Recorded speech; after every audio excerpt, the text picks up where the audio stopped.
Everyone, welcome back to my YouTube channel Wangshiyan and emotions. I hope आप सब अच्छे नहीं हो तो हो जाओ यार। हमारा जो करंटली ये फिल्म चल रहा है उसमें आप सबको बहुत मज़ा आ रहा होगा, मैं उम्मीद करती हूँ।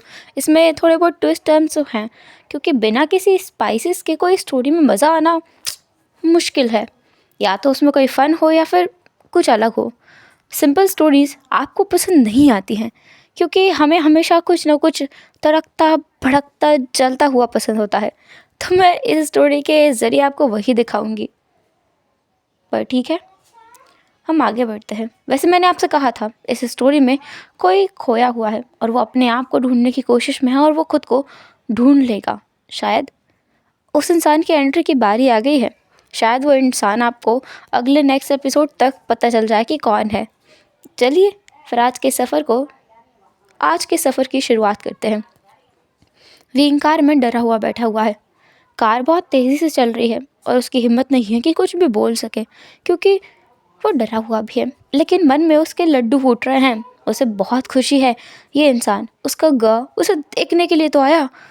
विंग ने उम्मीद भी नहीं की थी कि ये इंसान उसे देखने के लिए यहाँ आ सकता है, और विंग ज़िंदगी में पहली बार इसके इतने करीब बैठ सकता है। मतलब जब से वो सब कुछ हुआ है तब से अब तक इस इंसान ने विंग को नज़र भर के भी नहीं देखा है। विंग तो हमेशा उम्मीद लगाए आस लगाए बैठा ही रहता है कि काश कि सब कुछ थोड़ा थोड़ा सा बदल जाए, थोड़ा सा मोड़ उस तरफ मुड़ जाए जब वो दोनों बहुत अच्छे से रहा करते थे, एक दूसरे का साथ दिया करते थे। पर सब कुछ ऐसे तबाह हो गया है। वो तबाही क्या थोड़ी देर के लिए थम नहीं सकती? क्या सब कुछ ठीक नहीं हो सकता? इसी सोच में गुम विंग की नज़रें उस इंसान पर बस गड़ी हुई थी। उसकी आंखों में बहुत सारा प्यार था। हाँ, बहुत सारा प्यार है, इतना कि उसकी गिनती नहीं की जा सकती है। प्यार को तो कभी गिना ही नहीं जा सकता, लेकिन इसका तो अंदाज़ा भी नहीं लगाया जा सकता है। गाड़ी एक जगह आकर के रुकती है। विंग जो देखता है, सामने खाली सड़क है। एक बहुत लंबा रास्ता है, आसपास पेड़ ही पेड़ हैं और सड़क है। ऐसा लगता है ये सड़क जंगल के बीच से होकर गुजर रही है। लगता है उसका गांव उसे शहर से काफ़ी दूर ले आया है और विंग को इस बात का एहसास भी नहीं हुआ। और अब जाके जब वो देखता है तो पता चलता है कि सूरज ढलने को है, मतलब शाम हो गई है। दोपहर से शाम हो गई है और विंग अभी भी ऐसे ही है। विंग अभी कुछ बोलना नहीं चाहता। वो बस इस साइलेंस को एंजॉय कर रहा है। उस इंसान के गुस्से को भी वो एंजॉय कर रहा है। एटलीस्ट ये इंसान उसे कोई इमोशन तो दिखा रहा है ना, कम से कम उससे बात तो कर रहा है ना, किसी भी वजह से सही, पर उसके साथ तो है ना। यही विंग के लिए सबसे बड़ी चीज़ है।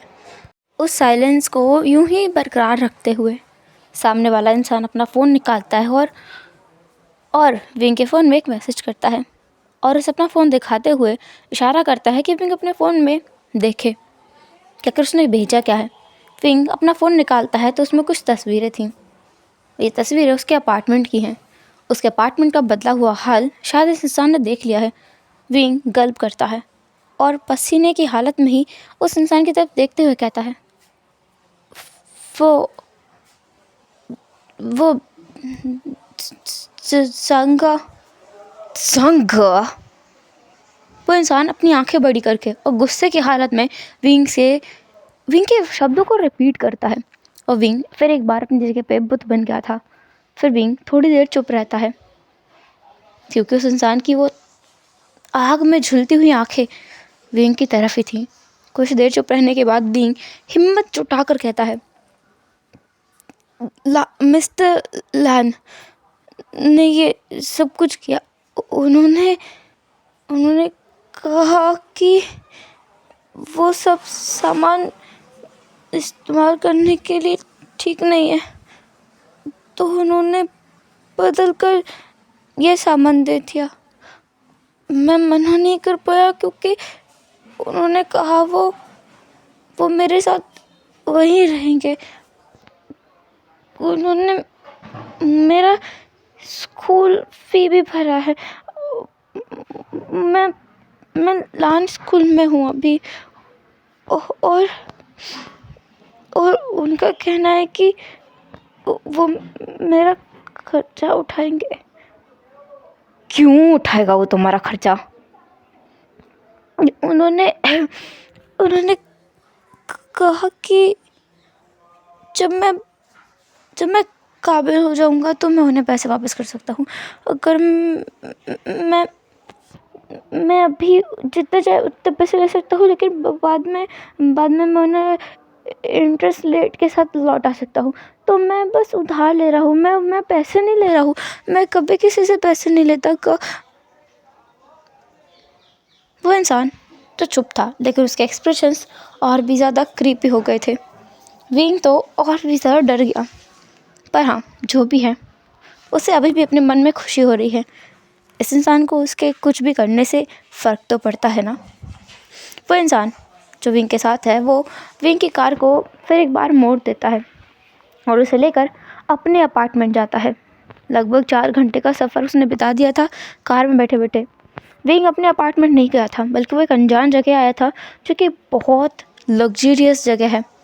ये जगह आम लोगों के लिए तो बिल्कुल भी नहीं है। जिस जगह पर विंग रहता था, वो विंग के लिए बहुत ज़्यादा एक्सपेंसिव लगती थी, और वांग जी का घर तो और भी ज़्यादा एक्सपेंसिव लगता था। पर ये जगह तो और भी ज़्यादा अलग है। वह भी मिन्हार में था, और वहाँ सबसे बड़ा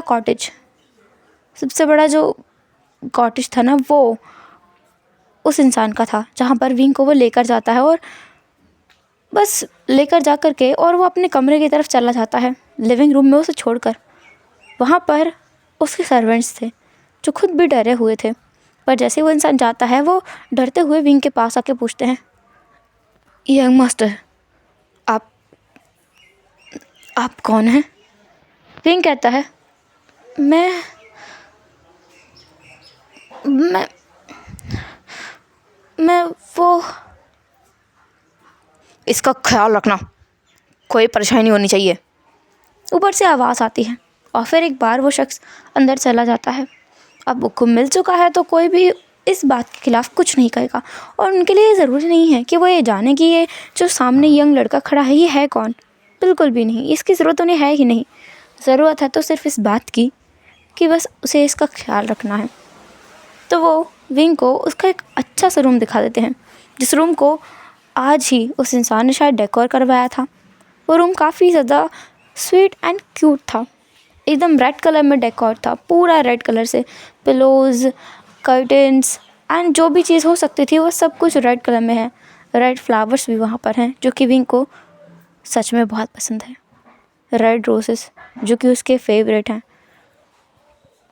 और उसके फेवरेट होने की वजह भी वही इंसान है जिसने उसे आज ये रोजेस यहाँ दिए हैं। विंग खुश था, बहुत खुश था। जब सब लोग उस कमरे से चले गए थे विंग को वहाँ छोड़कर, तो विंग उस कमरे को पूरी तरीके से देखने लगा था। इस तरीके से तो उसने उस अपार्टमेंट को नहीं देखा था, जिस तरीके से वो इस कमरे को देख रहा है, हर एक चीज़ को छू रहा है, और बहुत ज़्यादा खुश हुए जा रहा है। विंग बहुत खुश था। कुछ देर बाद सर्वेंट आकर विंग के दरवाजे पे नॉक करके विंग से कहते हैं कि डिनर रेडी है, वो आके खा सकता है। विंग चेंज करके पहुंच जाता है, क्योंकि क्लोजेट में उसके साइज़ के बिल्कुल परफेक्ट साइज़ के कपड़े थे। वांग जी जो कपड़े लेकर आया था, वो विंग के साइज़ के नहीं थे, कुछ ज़्यादा ही लूज़ थे, क्योंकि वांग जी ने अंदाज़ा लगाया था। पर यहाँ विंग के प्रॉपर साइज़ के कपड़े हैं, जो कि विंग के लिए बहुत अच्छे हैं, क्योंकि इस इंसान को पता है विंग किस तरीके का इंसान है और विंग को कैसे चीज़ें पसंद आएंगी। ये बिल्कुल सिंपल थे, न ज़्यादा एक्सपेंसिव कपड़े हैं, बट बहुत ज़्यादा सिंपल हैं। एक्सपेंसिव तो हैं, पर बहुत सिंपल हैं, हद से ज़्यादा सिंपल हैं। इन्हें देखकर कोई इनके प्राइस का पता लगा ही नहीं सकता, जब तक कि इन कपड़ों को छुआ ना जा सके, क्योंकि ये सिल्क के कपड़े हैं। वांग जी के कपड़े अच्छे से दिखाई दे रहे थे कि बहुत ज़्यादा एक्सपेंसिव है, शो ऑफ का एक तरीका, ऐसा कहा जा सकता है। खैर, विंग जो नाइट क्लॉथ्स पहनकर नीचे आता है, तो वो देखता है कि वो इन शख्स विंग का इंतज़ार कर रहा है। वहीं चेयर पे बैठ के वो स्मोक कर रहा है। विंग वहाँ आता है और किसी से कुछ नहीं कहता है, बल्कि वो तो बस उस शख्स को देखता रहता है।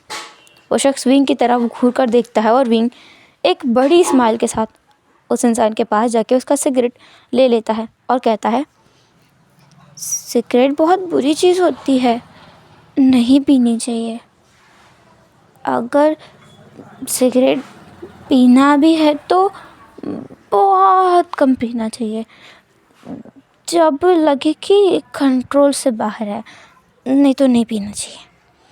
ऐसा बोलकर विंग जो सिगरेट को ले जाकर डस्टबिन में बुझाकर डाल देता है। सारे सर्वेंट्स जिनका मुंह खुला का खुला रह गया था, ऐसा था कि बस किसी भी पल ये इंसान फटने वाला है।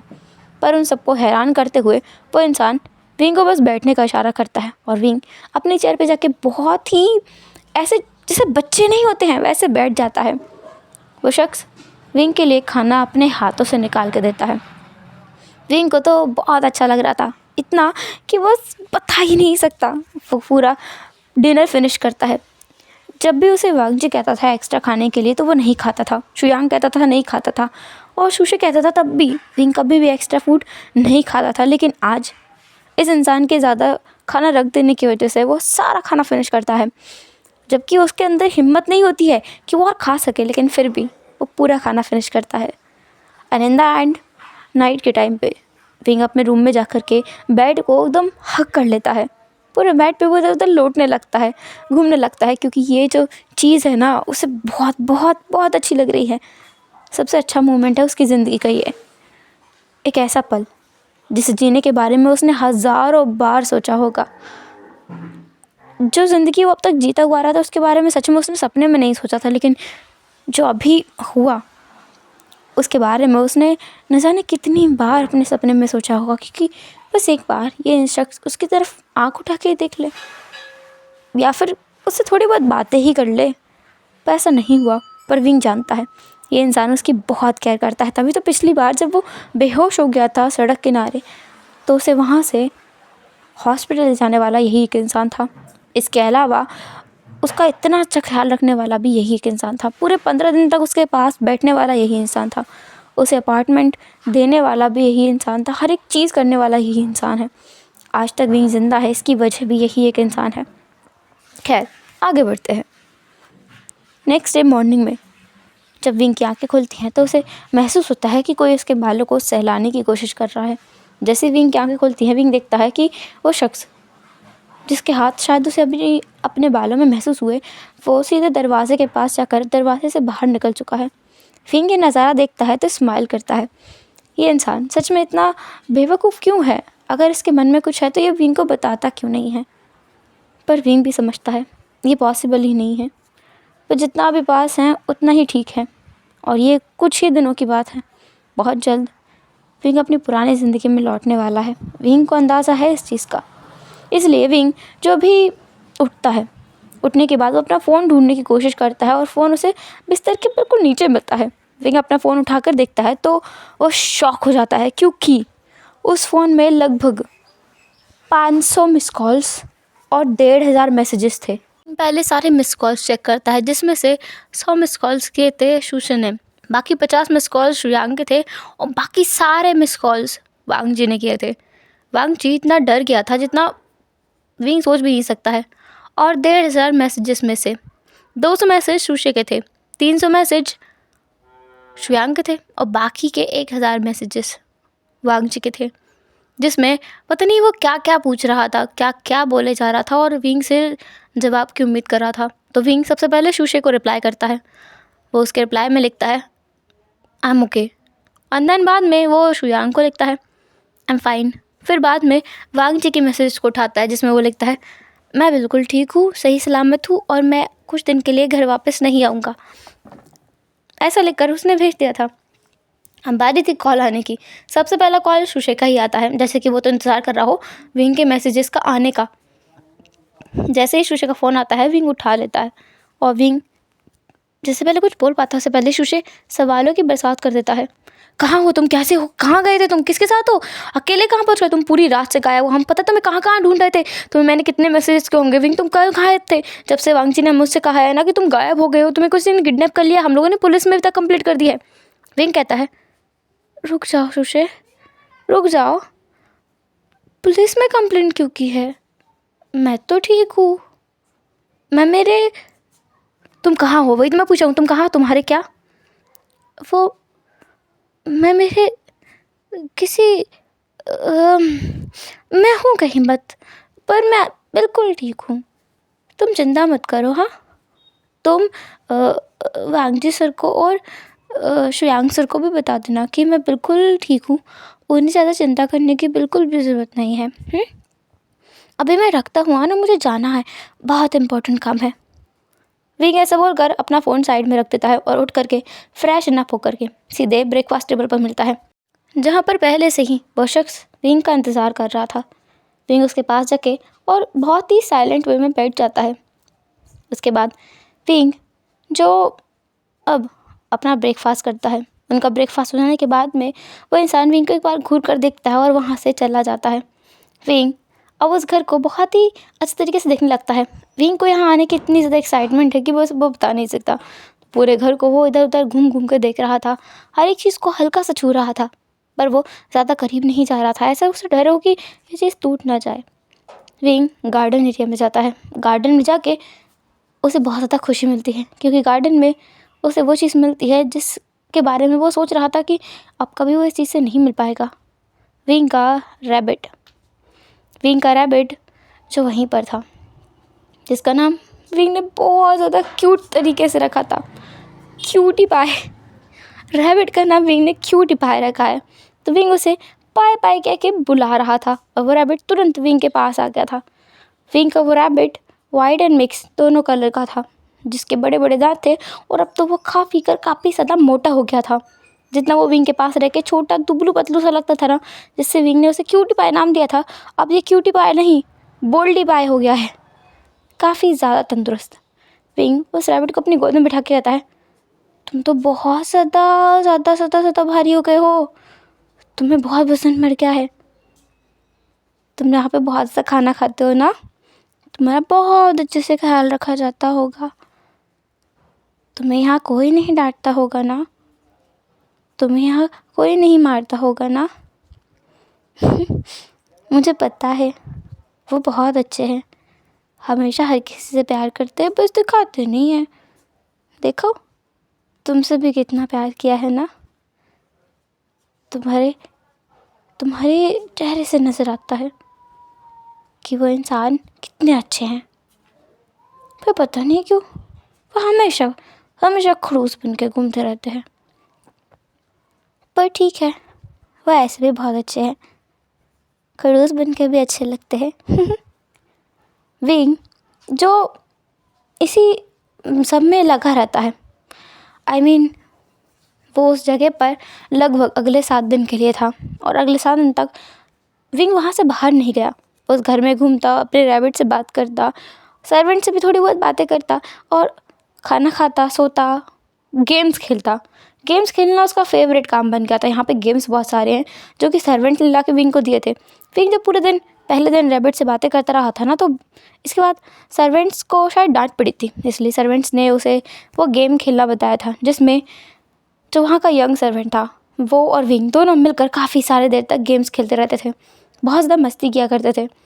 और ये सब कुछ शायद वो शख्स देखता रहता था, पर दूर से विंग को स्माइल करते हुए देखकर उस शख्स के फेशियल एक्सप्रेशंस पर आ जाता था कि वो खुश है। विंग को इतना खिलखिलाता और इतना ओपन अप होते हुए देखकर वो सच में खुश है, अच्छा लग रहा है उसे। अब एक हफ्ते बाद का सीन देखते हैं, जहाँ पर वो शख्स विंग को बोल देता है जाने के लिए। विंग को पता था ये चीज़ ज़िंदगी भर के लिए नहीं रुकेगी, उसे कभी ना कभी इस जगह को छोड़ के जाना ही पड़ेगा, पर लगा नहीं था कितने जल्दी जाना पड़ेगा। विंग को वापस टैक्सी में बिठाकर वो शख्स वापस लौट जाता है। विंग के हाथ में एक एनवेलप था, जिसमें एक नया एड्रेस और नई कीज़ थी। ऐसा लगता है इस इंसान ने 1 हफ्ते का समय लिया विंग के लिए एक अलग जगह अरेंज करने के लिए, और इस बार विंग को एक और लेटर मिला था उस एनवेलप में। वो था उसका ट्रांसफ़र सर्टिफिकेट। उसका ट्रांसफ़र लांस स्कूल से हटा करके वांग स्कूल में करा दिया गया है। वांग स्कूल जो कि लांस स्कूल से भी बड़ी ब्रांड है, उसमें करा दिया गया था। विंग को खुशी है, बहुत खुशी है। और दूसरी सबसे बड़ी बात ये थी कि वांग जी उस शख्स ने विंग का फ़ोन भी ले लिया था और विंग को नया फ़ोन दिया था, जिसमें सिर्फ उस शख्स का नंबर था और किसी का नहीं। और विंग से पूछा भी था कि विंग को किसी का नंबर याद है, पर विंग को सच में किसी का नंबर याद नहीं है, तो विंग ने मना कर दिया था। और इसलिए अब वो शख्स शायद थोड़ा अच्छा महसूस कर रहा था विंग को डायरेक्ट वो टैक्सी ड्राइवर उसी जगह छोड़ता है जहाँ पर उसे जाना था, और पेमेंट उस ड्राइवर की पहले दे दी गई थी। विंग उस जगह पहुँच जाता है जहाँ उसे जाना था। ये कोई अपार्टमेंट नहीं है बल्कि एक छोटा सा घर है। विंग जो चाबी उसके हाथ में है उससे उस घर का दरवाज़ा खोलता है। मेन गेट खुलने के बाद वो अंदर जाता है और देखता है कि ये घर बहुत सुंदर है। इस घर में एक छोटा सा गार्डन है जिसमें एक ब्रांच है, मतलब एक झूला है, और काफ़ी सारे फूल हैं, काफ़ी सारे अलग अलग पौधे लगे हुए हैं और काफ़ी सारी चीज़ें हैं। वो हरी हरी ग्रास से विंग चलते हुए दरवाजे की तरफ जाता है। दरवाज़ा खोलकर वो अंदर जाता है तो देखता है घर बहुत बड़ा है, बहुत सुंदर है। इस घर में हर एक चीज़ होगी। वो अपार्टमेंट थोड़ा छोटा लगता था, इससे बड़ा है ये घर। इस घर में 4 कमरे हैं, ऊपर 2 कमरे और नीचे 2 कमरे। इसमें सामने एक ग्लास वॉल है जिससे धूप अंदर आ सकती है और कर्टन्स भी हैं। साथ ही इसमें काफ़ी सारे कांच की चीज़ें रखी गई हैं जो टूट सकती हैं, पर विंग को अच्छा लग रहा है। विंग को कांच की चीज़ें काफ़ी ज़्यादा पसंद है। भले ही वो बहुत ज़्यादा नाजुक हो सकती हैं तो इन्हें तोड़ना आसान है, पर विंग को फिर भी कांच की चीज़ें पसंद है। विंग फिर अपने किचन में जाकर देखता है तो किचन में सारा सामान भरा पड़ा था। इतना शासन था कि विंग को लगभग 2 साल के लिए किसी चीज़ की जरूरत ना पड़े, पर विंग को ये सारा सामान 1 महीने में ख़त्म करना है क्योंकि उस शख्स ने विंग से कहा है, और ये भी कहा है कि विंग को हर महीने वो शख्स 1 लाख युआन भेजा करेगा, जिससे विंग जैसे चाहे वैसे खर्च कर सकता है।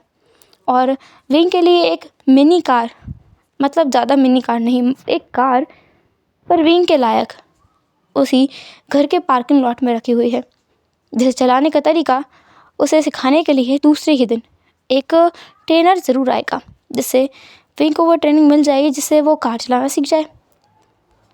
विंग को पता नहीं क्यों पर उस शख्स ने अपने आप से अलग कर दिया है। ये सारी चीज़ें वो शख्स विंग को सिखा सकता था ना, पर विंग को नहीं पता कि क्यों नहीं सिखाई। ऐसा कह सकते हैं कि विंग को शायद पता भी है कि क्यों नहीं सिखाई। खैर, विंग उस पूरे घर को बहुत अच्छे से देखता है क्योंकि ये उसका अपना घर है, उसका खुद का। उस शख्स ने विंग से कहा था कि विंग को जो फर्स्ट फ्लोर पे एक कमरा है उसमें जाना है और उसके क्लोजेट में जाके देखना है कि वहाँ पर विंग के लिए कोई सामान रखा हुआ है। विंग जाके देखता है तो विंग के लिए सारी चीज़ें पहले से प्रिपेयर थी। जो कपड़े विंग ने पिछली बार उस घर में देखे थे वो सारे यहाँ इसके रूम में थे। साथ ही साथ वहाँ पे कुछ पेपर्स थे। विंग उन पेपर्स को देखता है और पढ़ करके उसकी आंखों से बस आंसू निकलता है क्योंकि ये पेपर्स थे इस घर के। ये घर विंग के नाम है। इस घर से विंग को कोई नहीं निकाल सकता, कोई भी नहीं। विंग खुश है, काफ़ी ज़्यादा खुश है। बस विंग को अफसोस इस बात का है कि वो उसके वांगजी सर, शुयांग सर और शुशे को नहीं बता सकता कि क्या हुआ है, क्योंकि अगर वो बताएगा तो कैसे बताएगा, उसके पास तो फ़ोन नंबर ही नहीं है। हाँ, वो उनके एड्रेस पे जा सकता है। विंग को पता है पर विंग को नहीं पता है। विंग ने शुशे का घर देखा है, शुयांग का घर देखा है, वांगजी का घर भी देखा है, पर एग्जैक्ट लोकेशन क्या है उसे नहीं पता, किसी ने उसे बताया ही नहीं। विंग को बस अपना पुराना अपार्टमेंट पता है कि वो किस लोकेशन पे है और अपना स्कूल पता है कि वो किस लोकेशन पर है। ये तो गड़बड़ वाली बात है। पर विंग सोचता है कि उस जैसा अनजान इंसान जो किसी की ज़िंदगी में 2 पल के लिए आया उसे सब लोग भूल ही जाएंगे, इसलिए विंग उस चीज़ को इग्नोर करता है और अपने काम में लग जाता है। लगभग 15 दिन वो यूं ही बिताता है। वांग स्कूल में सब कुछ बढ़िया था। विंग को स्पेशल ट्रीटमेंट मिल रहा था क्योंकि शायद उस शख्स ने वांग स्कूल में अच्छे से बात कर ली थी विंग के लिए। विंग को फर्स्ट ग्रेड मिला था। A ग्रेड में उसे उसकी सीट रिजर्व थी और साथ ही साथ उसके फ्रेंड्स भी काफ़ी अच्छे अच्छे थे। उसके काफ़ी अच्छे फ्रेंड्स थे। सबसे स्पेशल फ्रेंड उसकी लिली थी। लिली जो हमेशा विंग की स्टडी में हेल्प करती। वो फर्स्ट बेंचर है और विंग भी उसी में से एक है। बहुत अच्छे दिन जा रहे थे विंग के। विंग के लिए ड्राइविंग भी बहुत एक एंटरटेनिंग चीज़ थी। उसके लिए अलग अलग टीचर्स आया करते थे उसके घर पे। एक ट्रेनर जो उसे कार ड्राइव करना सिखाता था तो दूसरा उसे कंप्यूटर स्किल्स वगैरह सिखाया करता था। म्यूज़िक टीचर भी उसके घर पे आया करते हैं जो उसे म्यूज़िक सिखाते हैं। विंग तो बस सोच रहा है कि ये सब कुछ बहुत ज़्यादा अच्छा है, बहुत ज़्यादा अलग है। साथ ही स्कूल में उसे बताया जा रहा है कि डिस्क्रिमिनेशन क्या होता है, सेल्फ़ डिफेंस क्या होता है, सेल्फ़ लव क्या होता है। बहुत सारी चीज़ें, बहुत सारे सेमिनार्स वो अटेंड कर रहा था। ऐसे ही करते करते कब उसे 2 महीने का समय बीत गया उसे नहीं पता, पर 2 महीने में वो पूरी तरीके से वांग जी शुयांग शुशु को भूल चुका है। मतलब अभी के लिए उसे याद नहीं है, पर वो उन्हें भूल नहीं सकता है, ऐसा भी है। हम देखते हैं अब यूनिवर्सिटी का सीन, जहाँ पर वांग जी शुयांग दोनों वहीं बैठे हुए हैं। शुयांग कहता है, तुम्हारी वजह से हुआ ये। विंग 2 महीने से गायब है, मैं उसे ढूंढ ढूंढ कर परेशान हूँ, पर मुझे उसकी कोई खबर नहीं मिली है। सिर्फ तुम्हारी वजह से उसे पता चल गया होगा सब कुछ सच, और इसलिए वो भाग गया है। पता नहीं कहाँ गया होगा बेचारा। वांग जी कहता है, कम ऑन शुयांग, मैंने कुछ नहीं किया है, ये आइडिया तुम्हारा था और मैंने बस इसे इम्प्लीमेंट किया है। एंड ऑफ कोर्स उस इडियट को नहीं पता कि हम लोग क्या करने वाले थे। पता होता तो वो कुछ करता तो सही, कोई एक्शन तो लेता। और उसे पता चलेगा कैसे? तुमने बताया है या मैंने बताया है? इस प्लान के बारे में हम दोनों के अलावा किसी को नहीं पता था। तो ऑफ कोर्स किसी ने नहीं बताया है। शुयांग और वांग जी के बीच में बहस होती है, काफ़ी ज़्यादा बहस होती है। शुयांग जब वांग जी से काफ़ी ज़्यादा बहस करता है विंग की वजह से, और इस बहस के बीच में था वेंचाओ बार बार बोल रहा था कि तुम दोनों लड़ो मत, तुम दोनों ने अपनी मर्जी से ये सब कुछ किया था, तुम दोनों ने एक दूसरे को फोर्स नहीं किया था। वांग जी, तुम्हें फोर्स नहीं किया था शुयांग ने इस प्लान को एग्जीक्यूट करने के लिए, और शुयांग तुम्हें भी कोई फोर्स नहीं किया था ये आइडिया देने के लिए वांग जी ने। तो तुम दोनों लड़ना बंद करो। किसी एक इंसान की वजह से जो 15-20 दिन तुम दोनों की ज़िंदगी में रहा, उसकी वजह से तुम लोग इतनी बुरी तरह से लड़ रहे हो। Literally I am stuck out of it. बंद करो लड़ना। हम लोगों की इतनी सालों की दोस्ती का एक लड़के ने तोड़ दी है। उसकी बातें काफ़ी ज़्यादा इमोशनल थी, सेंटिमेंटल थी। शायद इन बेतुकी बातें जो उनके लिए हमेशा बेतुकी होती थी, उन्होंने असर किया था। तो शुयांग और वांग जी थोड़ा लड़ना बंद कर देते हैं। फिर एक बार शायद विंग की मुलाकात वांग जी से होने वाली थी, क्योंकि विंग अपने एक कंपटीशन के लिए पार्टिसिपेट करता है जिसमें उसे सिंगिंग करनी थी, और वो कंपटीशन होने वाला था लान यूनिवर्सिटी में, जहाँ पर विंग को परफॉर्म करना था। विंग अपने घर पर था, जहाँ पर वो अपनी प्रैक्टिस ख़त्म करने के बाद में उस शख्स को कॉल करता है, पर वो शख्स कॉल नहीं उठाता। तो विंग उसे मैसेज करके बोल देता है कि वो लान यूनिवर्सिटी में पार्टिसिपेट कर रहा है, वो भी कंपटीशन में, तो वो जाएगा वहाँ, वो भी मंडे को, और आज सैटरडे है तो संडे के बाद वो मंडे को जाएगा। पर उस शख्स का कोई रिप्लाई नहीं आया। शायद वो शख्स विंग के मैसेज देखने वाला भी नहीं है। पिछले 2 महीनों से विंग ने इस शख्स को कई मैसेज किए होंगे, जिनमें से ये शख्स 15 दिन में 8 दिन में एक बार विंग के मैसेज देख करके उसका एक रिप्लाई किया करता है, या तो ओके या हाँ, या फिर कुछ भी नहीं, बस देख लिया करता है। विंग को इसी बात से तसल्ली मिलती है। खैर, विंग ने मैसेज कर दिया है, अब ये देखना हो तब वो देख लेगा। विंग अपनी प्रिपरेशन में लग जाता है। अब मंडे के दिन, जहाँ पर विंग वांग स्कूल की तरफ से वांग स्कूल को रिप्रेजेंट करते हुए एक ग्रुप के साथ में परफॉर्म करने वाला है, जहाँ पर वो ग्रुप डांस भी करेगा और गाना भी गाएगा। उसमें मेन जो स्पॉट पे हैं, सेंटर एरिया में खड़े होने वाले हैं, वो है लिली और विंग, दोनों एक साथ। सब कुछ बिल्कुल ठीक चल रहा है। लान यूनिवर्सिटी में भी सारी चीज़ें रिप्रेजेंट हो रही हैं, सब कुछ बढ़िया है। वांग जी यहाँ नहीं आने वाला है। वेंचाओ जो कहता है, सीरियसली डूड, एटलीस्ट तुम लोग जाकर एंजॉय तो कर सकते हो, वहाँ पे बहुत ज़्यादा सुंदर सुंदर लड़कियाँ होंगी। शुयांग कहता है, कम ऑन, नॉट इंटरेस्टेड, मेरा मूड बहुत ख़राब है। वांग जी कहता है, मैं जाऊँगा, मेरा मूड बिल्कुल ख़राब नहीं है। वैसे भी अभी भी वो यानली वहीं होगी। अगर मुझे मौका मिला तो मैं उसे पूरे सबके सामने ह्यूमिलेट करूँगा, और तब मुझे ज़्यादा मज़ा आएगा। वेंचाओ कहता है, इस बारे में भूल जाओ वांग जी, अब तुम, उसकी अपनी मर्ज़ी है ना, तुम क्यों उसे फोर्स कर रहे हो? तुम उसका साइड ले रहे हो। हाँ, मैं उसका साइड नहीं ले रहा हूँ, मैं बस इतना कह रहा हूँ कि अपनी ज़िंदगी में आगे बढ़ो। क्यों उसकी वजह से तुम परेशान हुए जा रहे हो? वो तो तुम्हें रिजेक्ट करके और खुश है। तुम ही हो एक ऐसे इंसान जो उसके बारे में सोच सोच के खुद को निराश किए जा रहे हो, परेशान हो रहे हो। तुम्हें आगे बढ़ना चाहिए। पर बेचारा वांग जी तो फिर भी कहता है कि वो बस ह्यूमिलेट करेगा उस यानली को, तो अब आगे बढ़ते हैं। ऐसा बोलकर वांग जी चला जाता है। शुयांग जो पता नहीं क्या होता है, वो सोचता है कि अगर यानली के ज़रिए ही उसे विंग के बारे में पता चल जाए तो तो वो यानली की हेल्प करेगा और विंग के बारे में पता लगाएगा। यानली का तो भाई है ना वो, उसे तो पता होगा ही, इसलिए शुयांग भी चला जाता है उनके साथ में। वो लोग वहीं बैठ जाते हैं।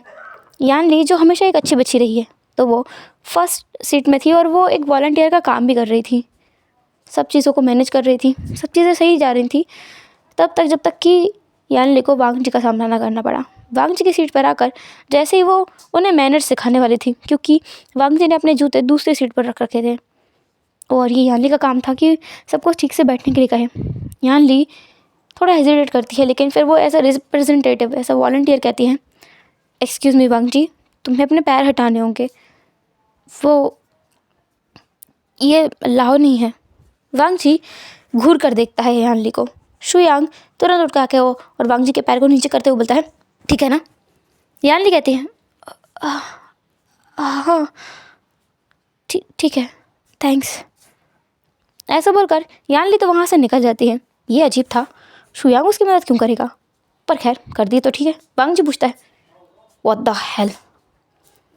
हेल वेल गया भाड़ में, मैं बस कोई भी बखेड़ा खड़ा नहीं करना चाहता, तो प्लीज़ अपनी ये बेवकूफ़ी वाली हरकतें करना बंद कर।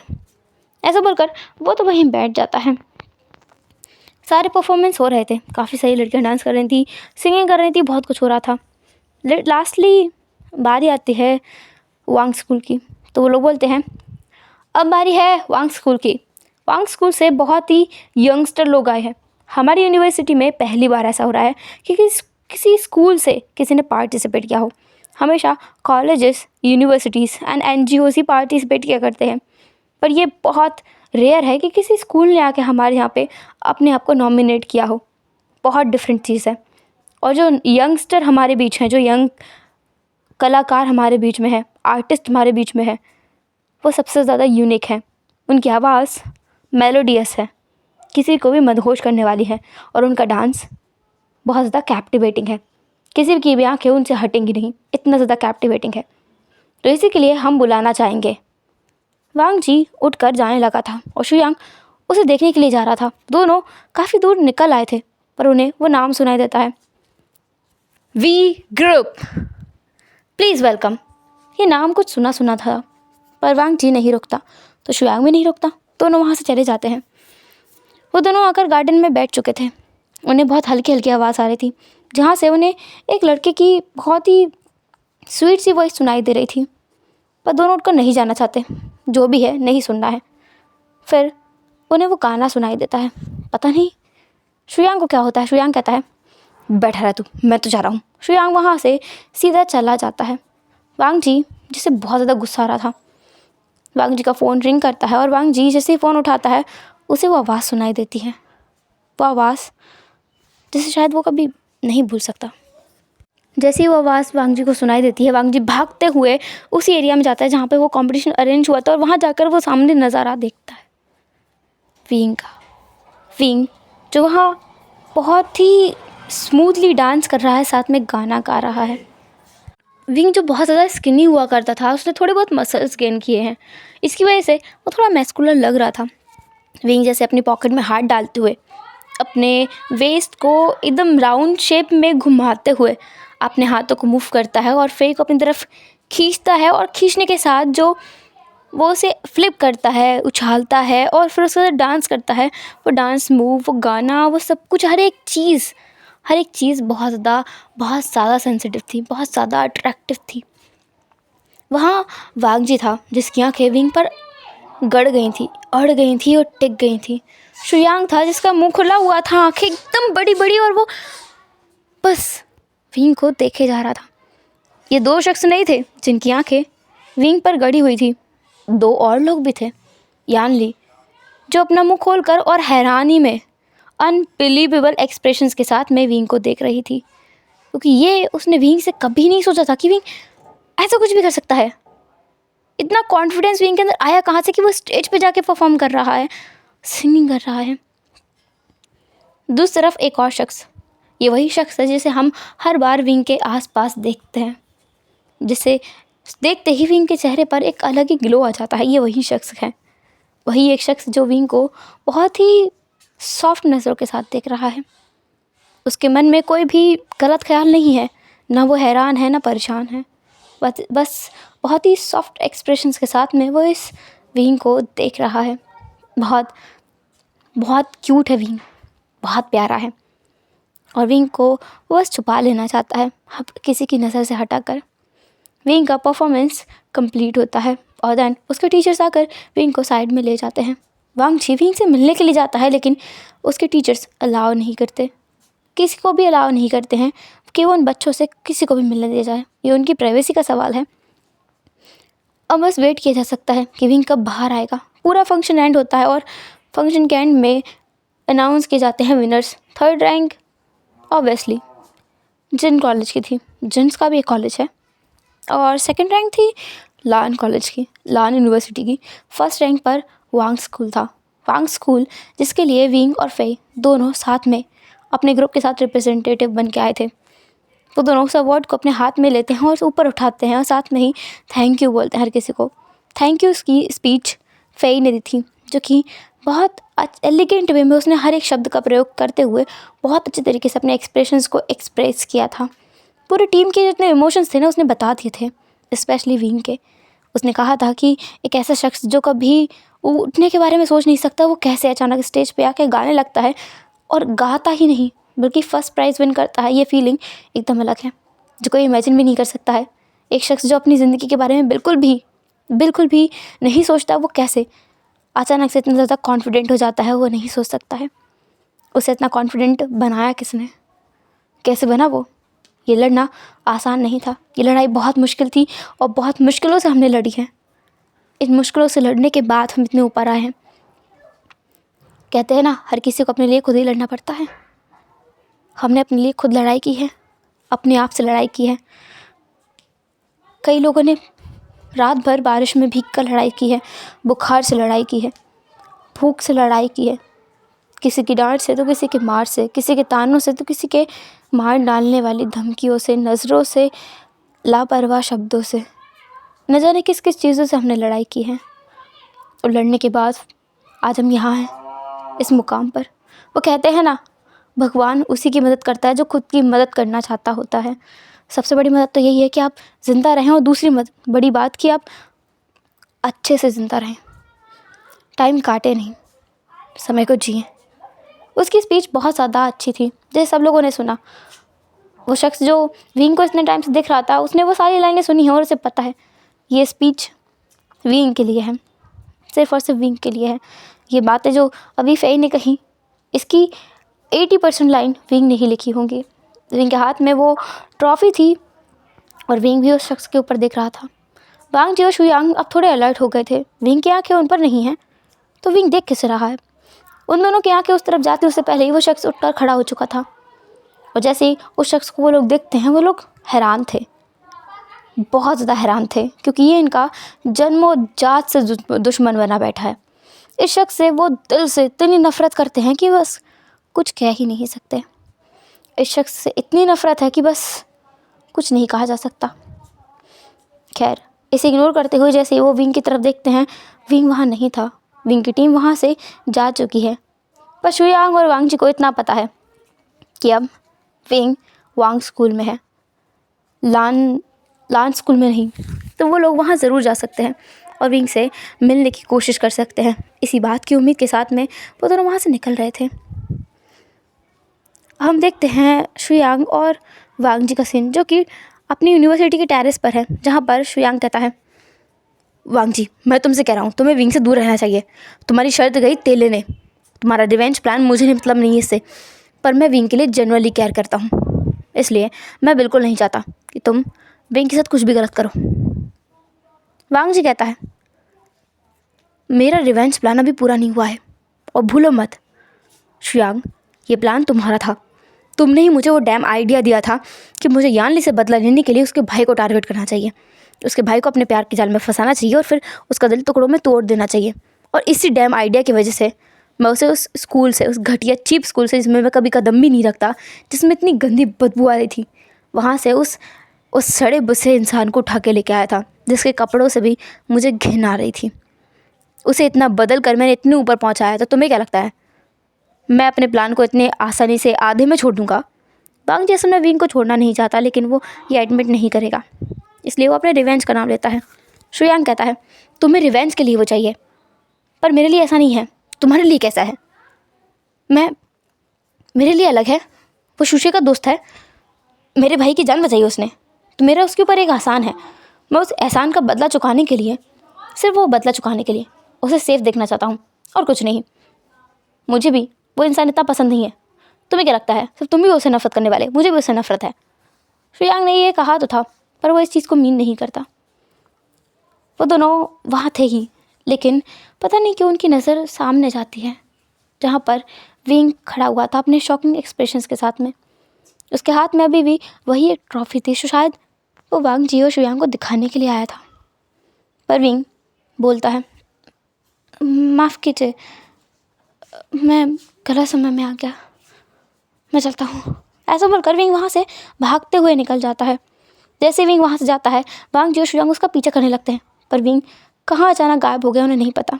वो दोनों विंग को ढूंढते हुए कैंटीन एरिया में आते हैं। वहाँ आकर उन्हें वही एक शख्स दिखता है जिससे उन्हें बहुत नफरत है, जो शायद विंग की तरफ बहुत ही प्यार से दिख रहा था, जो उन्हें बर्दाश्त नहीं है। वांग जी उस शख्स से पता नहीं क्यों उसे चिढ़ होती है, और वो तुरंत उसके पास जाकर उसके कॉलर को पकड़ के बोलता है हे डैम यू। वो शख्स वांग जी के हाथ को दिखता है, जिसने उसने इस शख्स का कॉलर पकड़ा हुआ था। एंड देन वो वांग जी को देखता है, और ऐसा देखते ही वो खुद ही वांग जी के हाथ को पकड़ के और उसे मरोड़ देता है। साथ ही उसे ज़मीन पर पटक के उसके फेस पर 3, 4, 5, 6, 8, 10, 12, 15 घूंसे मारता है, जब तक कि उसके फेस पर इतने निशान नहीं बन जाते जिनकी गिनती ना की जा सके। सर पर, आँख पर, नाक पर, कान पर, गाल पर, ओंठ पर, दांत पर, हर जगह से खून निकला और पता नहीं कितने सारे निशान बने। आँख पर एक काले कलर का धब्बा था जो बन गया था। दूसरी तरफ शुयांग जब वांग जी को पिटते हुए देखता है, तो वो खुद भी वांग जी को बचाने के लिए आया था। और फिर शुयांग पर पड़ती हैं लातें उस शख्स की, जो उसके पेट पर, हाथ पर, पैर पर और थाई पर पड़ती है। साथ ही उसके नेक पर वो बहुत ज़ोर से थप्पड़ मारता है, जिससे उसका नेक भी लाल हो जाता है। फिर उसके गाल पर थप्पड़ मारता है, गाल टेढ़ा हो जाता है और ओंठ भी थोड़ा कट जाता है। तो इतना सब कुछ हुआ था। अभी वहाँ पर वो दोनों मिलकर उस शख्स को मारने की कोशिश में थे। उस शख्स ने इन दोनों लड़कों के हाथ पकड़ लिए थे, शुयांग का एक हाथ और वांग जी के हाथ पकड़ के उनके दोनों के पीठ के पीछे करके उन्हें मरोड़ दिया था। वो दोनों बहुत गुस्से में लग रहे थे।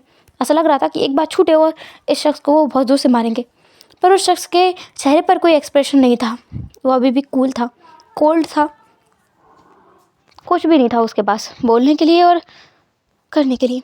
तब शुयांग और वांग जी देखते हैं कि सामने विंग है।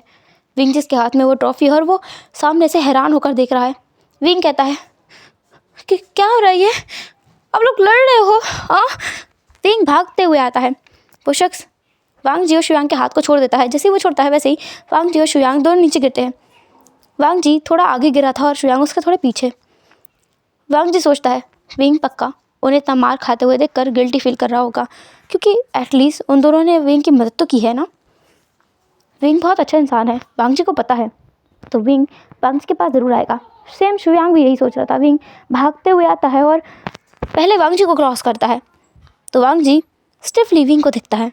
फिर वो शुयांग को क्रॉस करता है, तो स्टिफली शुयांग भी विंग को दिखता है। विंग जाकर सीधे उस शख्स को गले लगाकर बोलता है अब ठीक तो है ना, अब आपको कुछ हुआ तो नहीं ना, कुछ चोट तो नहीं आई ना? ऐसा बोलकर विंग जो उसके हाथ को देखता है, उसके फेस को देखता है, और उसके फेस पर उसके चीक्स पर जैसे हाथ लगाता है, वैसे ही वो शख्स विंग के हाथ को वहीं थाम लेता है। वो कहता है विंग कहता है मुझे लगा आप सच में मार खा लोगे। वो शख्स अपनी गर्दन टेढ़ी करके विंग को देखता है, जैसे कि वो पूछना चाहता हूँ क्या मैं तुम्हें इतना कमज़ोर लगता हूँ? विंग अपनी नेक को थोड़ा रब करते हुए कहता है आप कैसे मार खा सकते हो? मैं तो भूल ही गया था, आप तो बॉक्सिंग चैम्पियन हो, कराटे एक्सपर्ट हो, कैसे मार खा सकते हो? कुंफू भी अच्छा आता है आपको? वांग जी और शुयांग हैरान होकर देखते हैं। उन्हें क्यों नहीं पता कि इस शख्स को बॉक्सिंग, कुंफू और कराटे आते हैं? अगर पता होता तो वो क्यों इससे पंगा लेने के लिए आते? इसलिए उन्होंने इतनी मार खाई है, क्योंकि ये एक्सपर्ट है फाइटिंग में, और वो 9 स्विकिए हैं। वो किसी भी 9 स्विकियों को मार सकते हैं, उनमें इतनी पावर है, पर वो इस शख्स को नहीं मार सकते जो पहले से ही चैम्पियन है फाइटिंग में। विंग से वांग जी कहता है, विंग ये इंसान बिल्कुल सही नहीं है, इससे दूर हो जाओ, ये तुम्हारे लायक भी नहीं है, तुम्हें परेशान करेगा ये, हमारे कॉलेज में है, मैं सच जानता हूँ, मेरा सबसे बड़ा दुश्मन है ये, सबसे बड़ा दुश्मन। शुयांग कहता है, हाँ विंग हमारा सबसे बड़ा दुश्मन है ये, तुम्हें पता भी नहीं है कितना घटिया किस्म का इंसान है, तुम्हें पता है ये कितना कुछ करता है, लड़की को छेड़ता है और पता नहीं क्या क्या करता है। विंग जो बस पजल्ड एक्सप्रेशन के साथ में उन दोनों को देखता है, फिर वो उस शख्स को देख के पूछता है क, और ये शब्द सुनकर वहाँ पर वो दोनों लोग पजल्ड हो गए थे। ग, एक मिनट, ये कौन सा गा है? विंग तो उसे भी गा बोलता है ना, जान का यांग, तो ये भी कौन सा गा है? वो इंसान विंग से कहता है, आप लड़कियों को देखते हैं?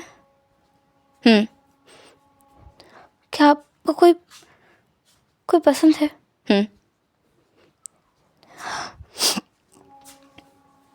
ठीक है, मैं चलता हूँ। विंग जाने वाला था, पर वो शख्स विंग का हाथ पकड़ के उसे अपनी तरफ खींचता है और गले लगा लेता है, और एक हल्की मुस्कुराहट वो विंग की तरफ करता है। विंग उस मुस्कुराहट को देखकर कहता है, हाँ, आप मुझे फिर परेशान कर रहे थे ना, आपको कोई नहीं पसंद, आप लड़कियों को नहीं देखते, आप किसी को पसंद नहीं करते ना। तुम बेवकूफ़ हो। शायद, पर पता है मैं अब अच्छा बच्चा बनूंगा, बिल्कुल वैसा जैसे आपने मुझसे एक बार कहा था ना, अपने लिए लड़ना सीखना, अपने बारे में सोचना, अपने लिए कदम उठाना, मैं वैसा बनूंगा, ताकि मैं इतना पावरफुल बन जाऊं कि कोई भी मुझे परेशान ना कर सके। अब इतनी कम बातें करते हो, ऐसा क्यों है? वापस जाओ। मैं कंपटीशन जीत गया हूँ, पिछली बार मैंने आपसे कहा था ना, अगर मैं कंपटीशन जीत गया तो आप मुझे डिनर पे लेके जाओगे, अब हम लोग डिनर पे चले ना। विंग एकदम पप्पी फेस बना करके उस इंसान से बात करता है। अब उस इंसान के बारे में जान लेते हैं, क्योंकि मुझे लगता है इस इंसान वो शख्स ये शख्स कह कर सुनकर आपका दिमाग ख़राब हो गया होगा। ये है जियांग चेंग। जियांग चेंग जब विंग की तरफ देख करके हल्का सा स्माइल करता है। जियांग चेंग विंग का इतना बदला हुआ रूप देखकर काफ़ी खुश है। वो खुद को थोड़ा सा बदलने की कोशिश में है, थोड़ा खुद को खोजने की कोशिश में है। इसी के चलते वो विंग से साथ में ज़्यादा समय बिताना चाहता है। वांग जी कहता है, विंग तुम क्या बोल रहे हो, ये तुम्हारा भाई है क्या? विंग कहता है, भाई ये कौन हूँ तुम्हारा विंग? ये सवाल विंग को पूछना चाहिए जियांग चेंग से, पर आज तक वो पूछ नहीं पाया है। ये सवाल विंग से पूछा है जियांग चेंग ने। विंग एक बड़ी स्माइल करता है और बहुत ही कॉन्फिडेंट वे में जियांग चेंग की आंखों में आंखें डालते हुए उसके सामने आकर कहता है, व्हाट द आई? इसका मतलब होता है मेरा प्यार। हेलो एवरीवन, तो कैसा रहा आज का एपिसोड? उम्मीद है आपको लास्ट के वर्ड सुन करके थोड़ा कन्फ्यूज़न रहा हो। मैं चाहती हूँ आपको झटके पे झटके मिले, और बहुत सारे बिजली के झटके मिले, 140 वोल्ट के झटके मिले, और झटके पे झटके खाकर आपको इस स्टोरी में इतना मज़ा आया कि आप लोग कहीं ना भाग पाए। तो फिर मज़ा आया? जो भी लगाओ ना कमेंट्स करना। कमेंट्स नहीं करते हो यार तुम लोग, मुझे बहुत बुरा लगता है। अगर स्टोरी देखा है ना उसके लास्ट में भी कमेंट करो, अच्छा है। एक हार्ट भी कमेंट करो तो भी अच्छा है। आज का टारगेट रखते हैं, हाँ, इस वीडियो का टारगेट है 50 कमेंट्स। 50 कमेंट्स ज़रूरत से करना, हाँ समझ आया? मेरी डिमांड है ये, डिमांड अपने लोगों से की जाती है, और आप सब मेरे अपने हो यार, सब अपने हो मेरे। मैं आप लोगों से डिमांड करूँ 50 कमेंट्स ज़रूर करना। Okay, so let's say bye bye. फिर मिलेंगे नेक्स्ट एपिसोड में, जो कि तड़कता भड़कता और बहुत ज़्यादा इंटरटेनिंग रहेगा। तो फिर मिलेंगे, तब तक के लिए टाटा, बाय बाय। अपना ख्याल रखना और मेरा इंतज़ार करना, हाँ, बाय।